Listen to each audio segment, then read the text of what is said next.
Laat je hem los en als hij omhoog gaat, dan trek je. Yes. Natural. Mau main lagi? Ya, sendiri pakai dua. Ya, duduk. 1, 2, 3, 4, 5, 6, 7. Pernah nggak sih kamu mikir kalau liburan singkat ke suatu tempat ternyata bisa ngubah cara pandang seseorang seumur hidup? Apalagi kalau yang ngalamin itu anak-anak. Buat sebagian bocil bule, Indonesia itu bukan cuma destinasi liburan, tapi jadi tempat di mana mereka ngerasain sesuatu yang mungkin nggak pernah mereka dapetin di negaranya sendiri. Dan ya, ini cerita tentang bocil-bocil bule yang betah banget di Indonesia, sampai drama nggak mau pulang. Kalau ini boleh dilepaskan. Mana? Mana bisa? Mana bisa dilepas? Ini harus dilepas. Ini nggak bisa. Hanya bisa. Itu harus diputar. Oh, diputar.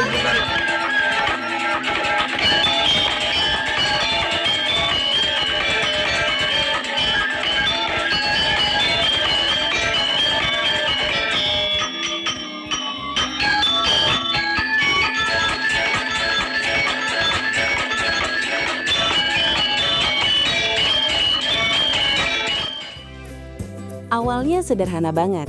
Mereka datang ke Indonesia cuma dengan bayangan liburan biasa. Pantai, pemandangan bagus, makanan unik.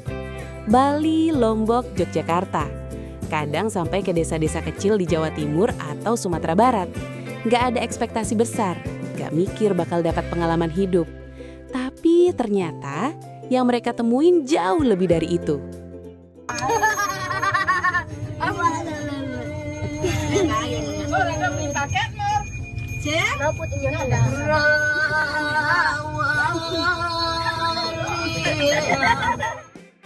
Di banyak negara maju, hidup anak-anak itu rapi, tapi juga ketat. Banyak aturan, banyak jadwal, banyak pengawasan. Main harus izin, keluar rumah harus ditemenin. Dan sebagian besar waktu mereka habis di depan layar gadget. Aman? Iya. Tertib? Iya. Tapi kurang bebas. Nah, begitu mereka masuk ke Indonesia, terutama di pedesaan, dunia mereka kayak kebalik. Anak-anak lari di sawah, main bola di lapangan tanah, nyebur ke sungai, ketawa rame-rame sama tetangga.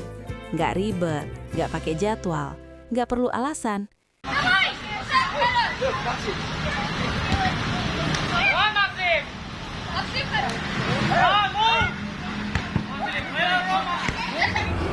Tak ada. Kenapa?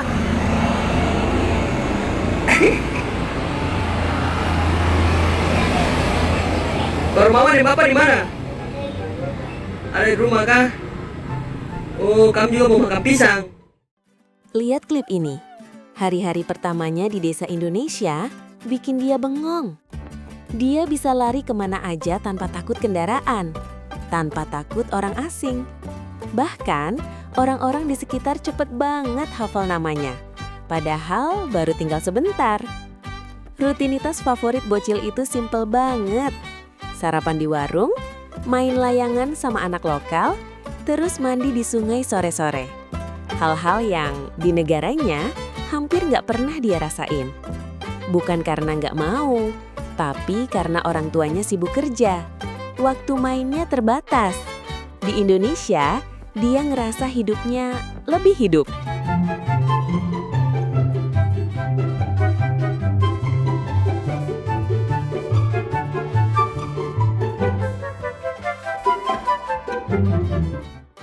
Ada lagi Daniel, umurnya 10 tahun, dari Kanada.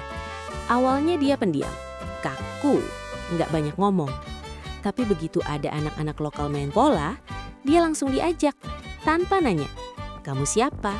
Kamu dari mana? Kamu bisa bahasa apa?" Gak peduli bahasa beda, gak peduli status. Pokoknya, ayo main. Dan itu yang bikin Daniel terkesan banget. Karena di tempat asalnya, anak-anak sering dinilai dari banyak hal. Di sini, cukup jadi anak-anak. Oke, let's go. 1, 2, 3, go. No.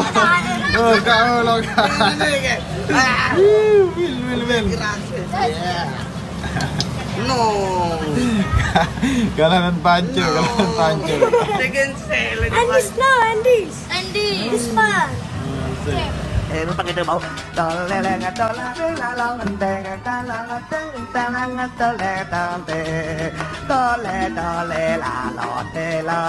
Ke dalam.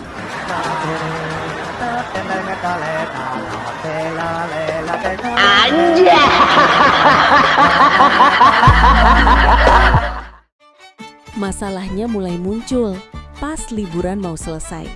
Satu-satu bocil bule mulai sedih, nangis, gak mau packing.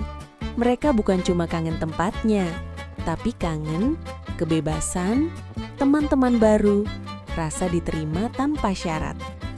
Ada satu momen di mana bocil dari Australia dengan polosnya bilang, "Aku gak mau pulang, aku mau tinggal di Bali aja." Simpel, tapi nusut. 日本遊びに行くよね。あーちゃん分かった？あーちゃん泣いたらダメだよ。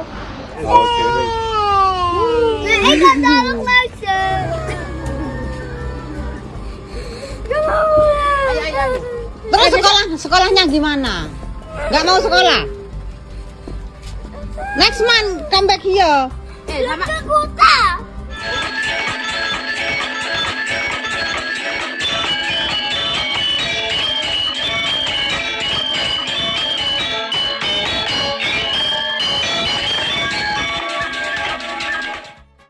Pengalaman masa kecil itu aneh ya. Kadang cuma beberapa minggu, tapi bekasnya seumur hidup.